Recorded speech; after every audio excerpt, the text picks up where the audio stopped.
Yo, what's up guys? We're back with another season awards video. Know this one, it's been highly anticipated, season 4. I know it's the totally most interesting season of all the seasons. Totally very interesting. If you couldn't tell, I was just kidding, but yeah, we're here with the season 4 awards. Probably, I would say, the most interesting out of the bunch I've done. I know it doesn't seem like season 4 would be the most interesting from the outside in, but whenever you look at the statistics, like, I don't even know, bro. Like, this season was so interesting to analyze and just dissect. Like, every player that you've seen in season 3 and season 2, like, there was like a complete shift in the meta of players. Like, it's just so weird. It's so weird. And like, some players that hardly even played were like some of the best, and some that like played a lot were just some of the worst, like in various cases. It's like very weird to see and very interesting at the same time. But without further ado, as always, we'll get started here. We won't take too much time on the intro. Yeah, one more thing though.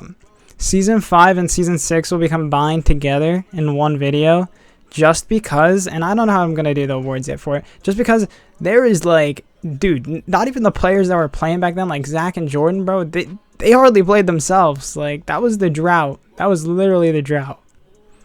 Yeah, but now we'll get started with the awards. Alright, so starting off, we have the most improved player, which is going to be somebody interesting, and they might argue that they shouldn't win this award, but it is going to be Jordan. Most people know him because of his mechanical skill in game. Most of this is just based on reaction time and just performance, and Jordan's a 92 overall, by the way.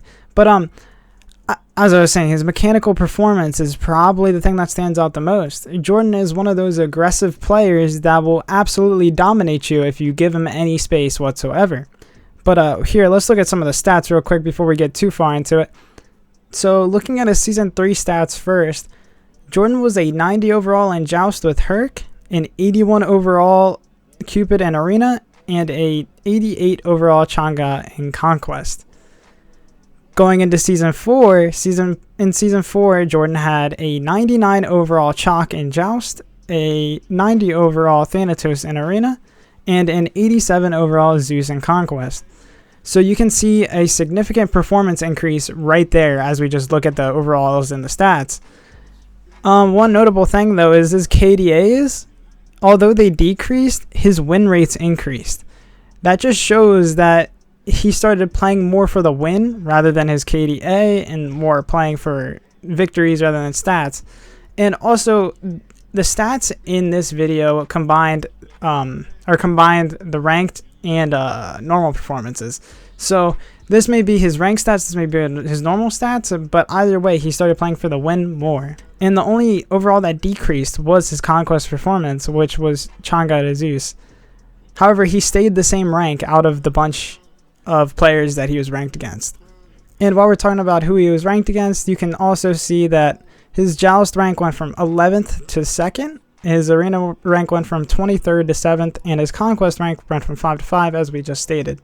I think that's enough evidence to put him as the most improved player. Just remember that only a handful of people were nominated for, could be nominated for this award. A lot of players did not play enough in season 4 to even be eligible to win this award.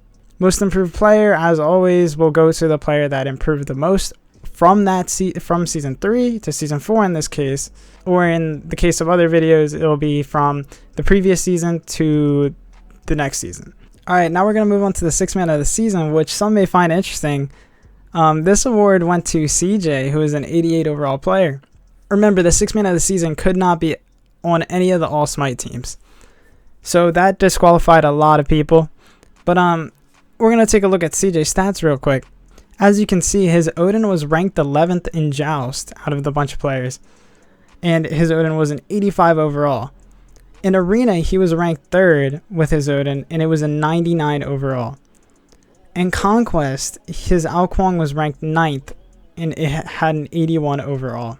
Just remember, the ranks are going to be a lot closer this season because there was a lot less people that played, and a lot less gods that people played over 10 matches. But as we look at CJ's stats, you can tell, man, his Odin was definitely a strong point, I mean, to get a 3.62 KDA in Arena, I mean, that's not that hard of a feat, but for a newer player, that is definitely something that you should look at and recognize as a high level of performance. But I think this one shocked me to see CJ up here as the 6th man of the season. I guess since not many people played this season, he definitely got placed a little bit higher. Yeah, I think he deserved this award. The only person he was competing against was Chase, which I'm kind of surprised Chase didn't win it. Chase was considered an 87 overall player this season. He did not win this award because of his overalls, obviously, on his gods.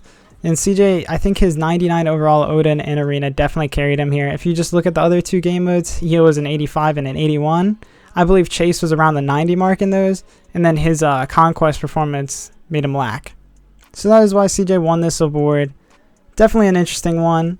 Argue with me in the comments if you have any other people that should have won it.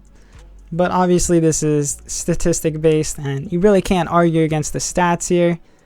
But once you guys see the all Smite teams, you'll understand a little bit more why the other players weren't eligible for this. Now we're going to get on to the MVP of the season, which I know everybody's been waiting for, and everybody already knows who it is, but it is going to be Zach, who is a 95 overall player this season. Not too big of an increase. I think he was a 93 overall, 92 overall last in the Season 3 awards. But as we look at his stats here, I mean, it's kind of obvious why he gets this. In Conquest, he was the highest ranked person, and that was with his Terra, who was a 99 overall. I mean, it's fucking self-explanatory whenever you have a 4.7 KDA and a 70% win rate. Like, that's just crazy. His Arena performance was his worst, which is not a surprise. He placed 5th with his Scylla, which had a 66% win rate with a 2.52 KDA, a pretty low KDA for Arena, and that was a 93 overall. Notably, he did not play over 10 matches on any god in Arena, so I had to take like gods he played like 5 matches with and put them in here, which may have padded his stats a little bit for Arena, but it didn't make that much of a difference. But now we look at his Joust. He was ranked 3rd with his Raven, who was a 94 overall. Overall, a very good spread of gods and a very good spread of overalls. And like, whenever you think about Zach as a player, he was very knowledge-based. He knew everything about the meta. I mean, Zach was definitely the most knowledgeable player I knew from, I would say, Season 4 to Season 7. Like, Zach was the go-to guy. Maybe to this end of Season 3 as well. Zach was the go-to guy if you wanted to know how to win the game. Not only win the game, but how to win the game before the game even started. Zach was one of those players that could develop a team comp that was unstoppable. Zach would help every single player in the game try. Like, Zach would make players with a 1 KDA get a 3 KDA with his support. Like, Zach, his knowledge and his information could absolutely dominate other teams before the game started. He knew how to develop a team comp and also develop players throughout the game. Like, throughout the game of Conquest, Zach would notify you based on your positioning and how you're playing, where the best place would be, and like, he would be micromanaging basically like horrible players how to play the game. Like, it was insane. He would be telling them to get camps over here, camps over there, and by doing that, Zach would win games. Like, Zach would make sure his bad players on his team would do good. Even if that he sacrificed his own performance sometimes, he would make sure everybody on his team would do good and they would lead to a victory. That is why he was such a dominant force in Smite. In Smite as a game, he was so knowledgeable and so... I mean, where we think of Jordan as a mechanical player and like me and Jalen as a mechanical player, that's what Zach was, knowledge-based. Not to take away from Zach's mechanics, but everybody knows Zach's mechanics were not the best. Like, I mean, obviously he doesn't have the best reaction time, the best everything. I mean, nobody does. Like, I think me and Jalen, definitely that's our strong suit, is our mechanics. Zach could beat us based off of knowledge in Season 4. Like, it was in custom games, you never want to play against Zach, because if Zach wasn't on your team, he would make sure his team had all the meta gods and all the meta builds. You cannot beat the meta in Smite. Like, the meta is the most important thing. So that is why Zach deserves most valuable player. I kind of went on a tangent there, but I feel like it's needed whenever we discuss the most valuable player, which is the best award. Alright, now going on to our support player of the season. We're shifting gears a little bit, and this award is going to go to Peyton. I know this might be a surprise to all of you, but I have two statistics for you right here. Peyton was ranked second in Arena with his Odin, which was a 99 overall. A 4.06 KDA, 71% win rate. Peyton was ranked number 1 in Joust with his Hercules 41 times. 73% win rate and a 5.07 KDA. Those are two stats for you right there that could absolutely crush any argument for anybody else winning support player this season. Peyton was a 93 overall player in Season 4, and this was just an incredible performance on Peyton's end. Peyton was one of those players that got coached a lot by Zach and developed into a minor force in custom games and a dominant force online. Peyton was a player that, like a lot of other players that get into Smite, once you play Smite a couple times and you get like actually into the gameplay a little bit, you start seeing that you're doing a little bit bad, you're doing a little bit below average, and then you just dedicate all your time, all your energy, all your brain power to getting good at Smite. This could be seen with me, Zach, Jordan, Jalen, Peyton, like Chase. You can, like, you name everybody that's good at Smite. At one point in their career, they like put all their effort into Smite. They put all their willpower, they put everything into Smite. They just want to become a better player and enjoy the game. It's just one of those things, you get hooked on progression. You get hooked on becoming a better player and trying to be the best. And this could be seen with everybody. That is why like the rankings are so close half of the time. Like, is Zach won most valuable player just by like a hair. Like it's crazy to think that these players that come into these seasons like this, like Peyton, can be so good just starting out at the game. Like, it's insane. While we're talking about time and all this input into the game, we're going to be talking about the DPS player of the season, which I won as a 92 overall. Now, nobody can argue that I gave the award to myself because it is purely stats based. That is what I enjoy about this. Alright, so we're going to go into my stats real quick. In Conquest, I was ranked 6th with my best stat, which was an 84 overall. In Arena, I was ranked number 1 with my Wheelish, which was a 99 overall. And in Joust, I was ranked 4th with my best stat, which was a 93 overall. I don't even have to speak for myself. Everybody knows my best stat and the Wheelish are good. Like, that is not an argument. I mean, I had a 3.19 KDA with best stat in Joust, a 3.12 KDA with a Wheelish in Arena, and a 2.29 KDA with best stat in Conquest. Now, you may be saying these KDAs are mediocre or whatever. I had an 81% win rate on a Wheelish in Arena. I was always playing for the win. I don't care what the argument is. I was always playing for the win. I don't care about my KDAs as much. Obviously, those aren't bad KDAs by any means, considering I had double my deaths and kills with pretty much all those gods. Now, by no means did I play the most during this season, and by no means will I claim to be the best during this season. Obviously, Zach, I think, deserves that award. But what I will say is my knowledge and expertise from Season 3 and Season 2 carried over to Season 4. Obviously, I didn't play as much, but that did not matter. My skill from Season 3 and Season 2 remained. And this can be seen going out through Smite history. Once a player dedicates his time to the game, or their time to the game, they will keep that skill. It's just getting over that first initial hump where you learn all the gods and all their abilities and all the knowledge you need to be good at the game. Once you finish that, then you realize what is meta and you can break the meta. But if you never go over that initial hump, which can be seen with a lot of players nowadays, if you never dedicate your time and skill and all that stuff to getting better at the game and trying your individually to become good at the game, if you never get over that hump, you'll never be a good player and you can never consistently play good. That is one issue that can be seen with a lot of players throughout Smite history, and not to make Smite seem like this kind of sweaty thing and like not to blow it out of proportion, but like I feel like it needs to be addressed. It's like, if you want to be good at this game, you got to dedicate time to it. Not even a lot of time. Like, if you dedicate 100 hours where you're focused and you're trying your hardest every game, you will become like number 5, number 4, number 3, like best player of all time. It's just putting that time into the game where you're actually trying. You have to try and you have to analyze your mistakes. And I feel like that is one thing me, Peyton, Zach in this season did very well. That is why my Wheelish got so good and my best stat got so good. I was ass with both of them at the start. I was horrible with best stat and Wheelish. But I'm one of those players that realize my job is to do damage. I'm doing that damage. I don't care if I die. I'm doing all the damage I possibly can before I die. If I'm in a situation where I know I'm going to die, I'm going to get as much damage out as I can. Like, that's just what you do. And I was always positioned very well. I feel like the other players can recognize this. My positioning was probably my strong suit in like Conquest Arena and Joust. Like my positioning was the best part of my game. I would always position myself to where I could get out and still do a lot of damage. That can be seen. I literally have double my deaths and kills. I'm sure my KDA might not be good because I was playing assassins. I'm not going for assists.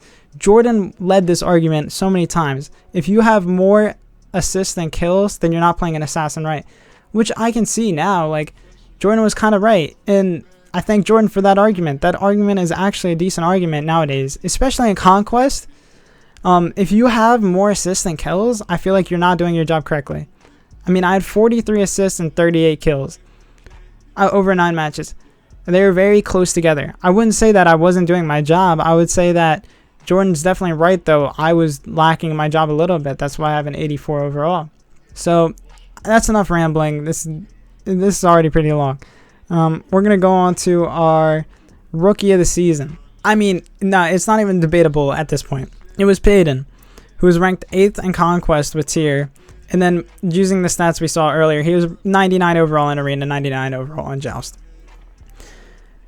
It's not even an argument for Payton. Payton was one of the best players. Like, I mean, it's hard not to be one of the best players whenever you're constantly getting commanded around by Jordan and Zach. 2 of the best players, by the way. Whenever you're constantly getting commanded around, getting coached, and getting constructive criticism, not even constructive criticism, straight getting yelled at by 2 of the best players, you're going to get better at the game. It is players that do not take that constructive criticism that never get better at the game. Payton was one of those players that you could fucking yell at him. Sure, he would get upset, but he would take that advice and fucking use it. And I mean, that can be seen with all of his gods. His gameplay nowadays even. Payton is one of the most influential players. I mean, sure, one thing that Payton did very well was he used what he knew to become good at the game. He used his knowledge of Jalen and Jalen's mains to play those gods and be one of the best players at the game. He took Jalen's mains because he watched Jalen all the time play Smite. He took Jalen's mains because he already knew how to play them from Jalen. Jalen set a very good example for Payton and how to play the game. So that is why Payton became so quickly good with like Odin, Herc, and Tyr, which are gods that you could see Jalen playing in the older seasons. Especially Tyr. Payton modeled a lot of his gameplay off of Jalen. So that is why Payton deserves the Rookie of the Season award. Don't fucking argue with me in the comments. Payton deserves this award regardless. Like, there was no other player that started this season like that was even eligible for this award that would be even close to Payton. Let me just reiterate, Payton was a 93 overall, the second highest player in this season. Alright, so now after that rant, we're going to be talking about the Sportsmanship Award, which is a 2-time winner now, Nolan Littlewood, an 80 overall player, by no means the best player, but by all means the nicest and friendliest player whenever you're in the game. We'll look at 2 of his stats real quick. He didn't play Arena enough to even be ranked for that, but everybody knew Nolan, he was a nice player. So in Conquest, he was ranked 10th with his Bologna, which was a 73 overall, and in Joust, he was ranked 9th with his Aphrodite, which was an 86 overall. 2 not very impressive overalls, but that didn't matter. If he was on your team, he was a nice player, he was friendly, he would definitely take all of your advice, and he played for the win. That is why, like, if you look at his win rates, he had a 57% win rate in Conquest on Bologna and a 60% win rate in Joust with Aphrodite. 2 not bad win rates by any means necessary. But his KDAs are definitely lacking, but that doesn't matter. He was there to play the game, enjoy it, have fun. He never really did what I said and dedicate your time to become good at the game, so he never became one of the best, but that was okay with him. He wanted to be that secondary role where you play the game and you just help out your team. So I think that's enough said for the Sportsmanship Award and Nolan. We all know who Nolan is and how good he was as a player. And that did not take away from any of his sportsmanship whatsoever. Most of the time, these bad players, you can see them being more toxic and kind of self-centered around the game because they don't want to take your constructive criticism. But Nolan wasn't one of those players. He was not one of those players by any means. So that is why he deserves this award. And we're going to move on to the Coach of the Season here. The Coach of the Season was Zach, a 95 overall, as we previously stated. There is no argument here. Zach was the best coach here. He helped with the meta newer players. I'm not really going to go into depth about the Coach of the Season award right here, like Zach winning it. Basically, what I said earlier, everything applies. Like, I pretty much basically explained why Zach was the Coach of the Season earlier, and the fact that he would win the game before it even started, which is something crazy, but we all know how that works. Like, in custom games, Zach would pick the fucking meta team comp, Zach's fucking Discordia comp. Like, we already know Zach won the game before it started. In Joust, he would tell you take every camps. Zach fucking started the meta of taking the other team's blue buff in Joust, which was crazy because, like, it is a surprise attack pretty much, and it led to a lot of, like, early games won. So that is why Zach deserves the Coach of the Season. Everything I said earlier applies, and we're going to get into the All Smite teams. Alright, so starting with the All Smite teams, we have the All Joust team, which is going to be Peyton Turk, a 99 overall, My Bastet, a 93 overall, and Zach's Aphrodite, an 88 overall. Peyton Turk was ranked first in Joust out of all the gods. My Bastet was ranked 4th, and Zach's Aphrodite was ranked 6th. This team comp would definitely work in Joust, and I'm sure if we ran it, we would win games. That is pretty much why this team would work. Bastet obviously is the physical DPS role, Aphrodite is the magical DPS / support role, and Peyton is the support role. So that is why this team comp is the All Joust team. It's pretty self-explanatory. These three players, me, Peyton, and Zach, were obviously recognized for our skill and our performance throughout Smite and Smite Season 4. So that is why this is the All Joust team. Now we're going to move on to the All Arena team, which was kind of interesting because nobody played a Guardian. So we're going to replace the Guardian spot with Warrior. So in this All Arena team, we have Maya Wheelish was ranked number 1 in Arena overall. CJ's Odin, which was ranked number 3 overall. Zach's Scylla was ranked 5 overall. Peyton's Vulcan was ranked 6th overall. And Jalen's Tyr was ranked 13th overall. If we're speaking if this team comp would probably work, I mean, it might work. Who knows? It might work or it might not. 2 Warriors, 1 Assassin, 2 Mages. Not many people played Arena during this season, so that is why this team comp is what it is now. My Wheelish is obviously a 99 overall. CJ's Odin, 99 overall. Kind of a shocker, I know, right? Zach's Scylla was a 93 overall. Peyton's Vulcan was a 92 overall. And Jalen's Tyr was an 82 overall. I mean, this team gets this place right here for obvious reasons. I mean, these were the players that kind of played Arena a little bit. Zach Scylla took the place of somebody else pretty much because nobody else is very good. So Zach Scylla with 6 matches took this Arena spot as a mage as well. But now we're going to get into probably the most important team comp, which is the Season 4 Conquest team. This team is going to be led by Zach Soul running the ADC, Jalen's Tyr running the solo, Jordan Zeus running mid, My Bastet running jungle, and Nolan's Bologna running support. So in the duo lane, you have Zach and Nolan, Bologna and Soul. A very weird duo lane team comp, but with the people that played during this era and the amount of gods that I had available, this was the only team comp that made some kind of sense. Obviously, Zach's Terror was ranked 1st overall, but I felt like having Nolan's Bologna like as a support is the only way I can make this team comp work. Obviously, not many people play Conquest, so this is a very hard team comp to develop. But My Bastet was not very good in the jungle. I can just say that now. But we'll go into the rankings real quick. Zach Soul was ranked 2nd overall in Conquest. Jalen's Tyr was ranked 4th overall in Conquest. Jordan Zeus was ranked 5th overall in Conquest. My Bastet was ranked 6th overall in Conquest. And Nolan's Bologna was ranked 10th overall in Conquest. You can see the overalls there. Zach Soul was 99, Jalen's Tyr 94, Jordan Zeus 87, My Bastet 84, and Nolan's Bologna 73. This is the most interesting team comp. It might not work. It might work. Who knows? It really depends on the game.